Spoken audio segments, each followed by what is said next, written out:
Guys, we're going to run through 6 builds today that we believe are going to be very, very good next season. And think of this as like a pre-set up to have some builds ready to hit the ground running first thing Tuesday when Season 22 launches. Now, again, everything we're pulling from right here is from the previous Developer Insight blogs. So we've got a good general idea of how things are going to shake out next season. And we also have artifact mods, which have been revealed to us. Now, last thing I would suggest for anyone that's jumping in on the new content first thing Tuesday is to have some of these builds preset, or at least have the items on that character.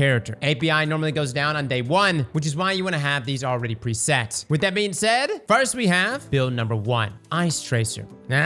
Guys, Bungie is reworking a host of different exotics. One of them is Foetracer. Now, funny enough, its current functionality is going to be removed and completely ported over into Knucklehead Radar, which thematically makes sense. But it's going to be getting a new perk, similar to that of Monochromatic Maestro, being an artifact perk that is also returning to us in the new season. Now, in the dev article, Bungie stated that, quote, "We took some cues from the popular Monochromatic Maestro artifact perk for this one. When you deal damage with one of your abilities, you gain a damage bonus with weapons that have damage times matching your subclass damage type. Additionally, when you defeat an enemy you've damaged with one of your abilities, either with another ability or with a weapon with the damage type matching your subclass type, you will spawn one of the collectible objects associated with your subclass, such as Onyx Traces or Fire Sprites." Now, Foetracer's behavior is going to be similar to that of Monochromatic Maestro. It will give you a 10% buff to both weapons and abilities. Now, this is a pretty small boost, but it should be stackable, including that of Surges. Now, for our builds here, there's a lot of different routes you can go, but we're actually leaning toward Revenant a little bit, simply because of how many abilities you can spam with the subclass. These will be your Dustful Grenade, your Withering Blade, and Gambler's Dodge. Now, because there's no need to run Grim Harvest, due to Foetracer making stasis shards for us, we're able to use another aspect instead, which brings up both Touch of Winter and Shatter Dive. However, you can easily swap out Shatter Dive with Winter Shroud should you see fit. Now, for our fragments, we've got Whisper of Fissures, which increases damage and size of stasis shatters. Whisper of Shards, which boosts your grenade recharge rate after shattering a stasis crystal. Whisper of Rending, where primary weapons do more damage to stasis crystals and frozen targets. And Whisper of Chains, where you take reduced damage from enemies while near frozen targets or a stasis crystal. Now, for our weapons, we decided to pair an Ice Luna with Headstone, and you can even rock things like Salvation's Grip with this. Now, I know that may sound crazy, but Salvation's Grip got a rework, which we recently re-reviewed, and it's not bad, and miles better from where it was previously. And keep in mind, Foetracer is going to be boosting all of this. Ice Luna with Headstone, Whisper of Rending, and Whisper of Fissure is already a great ad clear tool, and it's going to become even better with hand cannons getting a buff next season. That seems to be something everyone's forgetting about, but yes, hand cannons are getting a damage buff. Headstone Shatters also count as weapon damage, so the boost from Surges and Foetracer will apply to them both. Now, if the base hand cannon buff coming next season also affects Headstone Shatters, it's going to be incredibly deadly at ad clearing. Now, for this build, you'll obviously want Resilience to be as high as possible, followed up by Discipline to get your grenade back faster. Mobility will also be important here, since you want your dodge pretty often to get your melee charges to keep proccing Foetracer. On our helmets, we're also going to be running Stasis Siphon and 2 hands-on mods. On our gloves, we're running 1 grenade kickstart mod, a bolstering detonation mod, and 1 impact induction mod. Chest, you can run really anything, but charged up is also really nice. Boots, we're going to be running Elemental Charge with 2 Stasis Surges, and finally, on our class item, we have Time Dilation and 2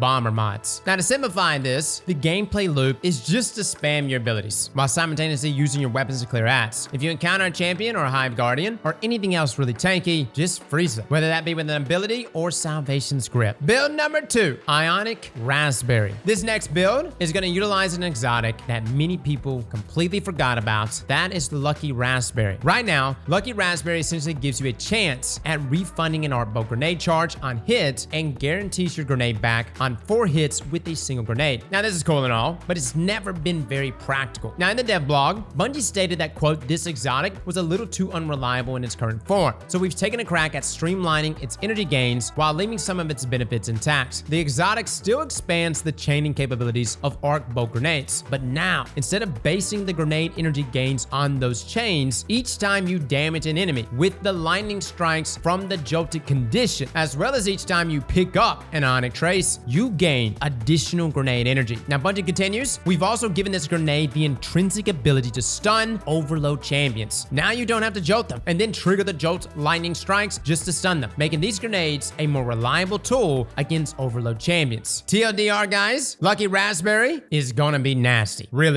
Which takes us to our build. First, load up the Arc Strider subclass. Arc bow grenades are the only real necessity here, but we're gonna be rocking the typical Gambler's Dodge and Combination Blow combo for that piece of utility in our toolkit. We'll be running with Lethal Current and Flow State for our aspects, and for our fragments, we have Spark of Shock, where your arc grenades jolt targets. Spark of Ions, where defeating a jolted target creates an Onyx Trace. Spark of Discharge, where arc weapon final blows have a chance to create yet another Onyx Trace. And then Spark of Volts, where finishers make you amplify. Guys, the goal here is just to create as many Onyx Traces as possible to feed into our grenades. You can run something like Volt Shot on a weapon to then get Onyx Traces off of those jolt procs, but another perfect pairing with this build is actually Cold Heart. This trace rifle got a rework where it generates Onyx Traces all on its own. Now again, high resilience for in-game PvE. Also, high discipline is extremely helpful here. Mobility is a nice plus on Hunter, considering our melee combos. On our helmets, we're gonna be running one Arc Siphon and 2 copies of Ash's assets. On our gloves, we're running 1 firepower and 2 copies of Grenade Kickstart. On our chests, we have Charged Up, but again, slot this out for resist mods if necessary. On our boots, we have Stacks on Stacks and 2 copies of Innervation. And on our class item, we actually have Empowered Finish. Now, like we stated before, this build is essentially about generating Onyx Traces as much as possible so that you can use your arc bolt grenades pretty much over and over. And again, everything here is supposed to be better in Season 22. I dream of a day where I'm like, hey, guys, we're in the Grandmaster this week, and you need to be using Lucky Raspberry. Oh, that would be amazing. We're moving on to our Warlocks now. This one should be no surprise. Build number 3, Onyx Stabilizers. Geomag fellas are back. Now, for those that don't remember this exotic, back in the day, these boots shook the PvE world as well as the PvP world by allowing you to top off your super. Literally just sprinting will accumulate that final bit of your super, which led a lot of people to just sit there and camp inside of things like trials. But inside of PvE, launching that Kamehameha was a beautiful thing. So much so that I even found myself playing Warlock a bit more often than I care to admit. Now, in the dev blog post, Bungie stated, quote, while we've often heard calls to restore the perk that let you top off your super energy by sprinting, the legacy of that incentive still creates some pretty silly play patterns. Instead, we want to give players a way to get more super energy no matter how charged their super is. Now, picking up an Onyx Trace while wearing this exotic will grant Guardians additional super energy. Now, this is going to be very similar to the previous build we just went over. The idea here, guys, is to generate as many Onyx Traces as possible to therefore give us our super as fast as possible. Now, to do this, we need to be rocking the Stormcaller subclass. Abilities you pick really don't matter here. Pulse grenades, though, are always a great option. For our aspects, we're going to be rocking Electrostatic Mine and Arc Cell. For our fragments, we'll be running the Spark of Shock, Ions, and Discharge. But this time, we're also going to be using Spark of Focus. Now, this is where your class ability regeneration is increased after sprinting for a short time. Now, this is meant to play into our creation of Arc Cells. And your Arc Cell kills will also have a chance to generate an Onyx Trace, so we want them up as much as possible alongside all of our other sources of creating Onyx Traces. Now, you can run a Volt Shot weapon here, but again, just like in our previous build, Cold Heart is so good. It is going to be spitting out Onyx Traces, and this will directly benefit your Warlock with Geomags. Now, stat-wise, guys, of course, high discipline, high resilience is always really nice, but high recovery is also a must here. On our helmet, we have Arc Siphon and 2 copies of Ash's assets. On our gloves, we're running 1 Firepower mod, 1 Grenade Kickstart, and 1 Bolstering Detonation. For our chest piece, you can run Charged Up and some resist mods. Boots, we're running Elemental Charge and 2 copies of Innervation. On our class item, we are running 3 copies of Bomber. The gameplay loop is essentially the same. Use Cold Hearts and your ability loops to generate as many Onyx Traces as possible. Theoretically, guys, this is supposed to bring Geomags back to the lethality that it once was. Theoretically, at least. We're gonna see. I love this balance change, though. This is not gonna be something super easy to proc inside of PvP, but inside of PvE, this should definitely be nasty. Now, build number 4, Brow of the Weaver 2.0, by the way. This next build is actually a redux of the one we put together shortly after Lightfall. Guys, do you like minions that do everything for you? Do you want to create a Threadling army that just runs enemies over? Then this is the build for you. Now, this build doesn't really center around a buff to an exotic, but rather a buff to Threadlings themselves. In the dev blog, Bungie stated that they increased Threadling damage versus PvE combatants by 30%. guys, that is a very large buff. On top of that, suspend has been greatly nerfed, meaning we are moving away from suspend pretty much on all of our builds. And it's all about that threadling army, which is why Warlocks and Veritys Brow is about to be the meta pick for Strand. So for our Brood Weavers out there, the only necessary ability here is going to be your Threadling Grenade. We're going to be using Mind Spun Invocation and Weaver's Call for our aspects. And for our fragments, we have a ton of options. Now to start out with, we chose Thread of Finality, where finishers generate Threadlings. Thread of Evolution, where Threadlings travel further and deal additional damage. Thread of Generation, where dealing damage generates grenade energy. And Thread of Propagation, where power melee final blows grant your Strand weapons unraveling rounds. Now that being said, Thread of Generation is getting a small nerf, and Thread of Propagation is a little situational. It'll work with this build in combination with the weapons that we're going to mention, but Thread of Rebirth, where Strand weapon final blows have a chance to create a Threadling, is getting a buff. So right now, it's just a single Threadling, but Bungie is changing it so that majors and elites will generate 2, and bosses, champions, and mini bosses will generate 3. This is new potency that may be enough to warrant running this fragment next season. Now for our weapon choice, we went with Traveler's Chosen. Honestly guys, its ability regeneration is second to none. Combine that with Osmosis from its catalyst, this synergizes extremely well with this build. And when you utilize this with Veritys Brow, it allows our Threadlings to do some serious damage. Again here, rock max resilience, rock high discipline, and high recovery. On our helmet, we're going to be running Strand Siphon and 2 copies of Ash's assets. On our gloves, we're going to be running 1 firepower and 2 copies of Grenade Kickstarts. On our chest, we have Charged Up along with some resist mods. On our boots, we have Stacks on Stacks and 2 copies of Innovation. And on our class item, we are running Empowered Finish. Now essentially the goal here is to utilize your Threadling Grenades and Traveler's Chosen to make orbs and upkeep armored charges. This will help you get more ability energy back, primarily through Grenade Kickstarts, and you can always utilize either Traveler's Chosen or Empowered Finish ×3 if you run out. Again, multiple options here guys. Consume your grenade or directly throw the Threadlings, completely up to you. But this is looking to be very, very nasty next season. Now moving on to build number 5, Titans. We call this build On the Fence. Actually for 2 reasons. Number 1, we're utilizing ACD feedback fence, and number 2, I'm still kinda on the fence about these exotics, but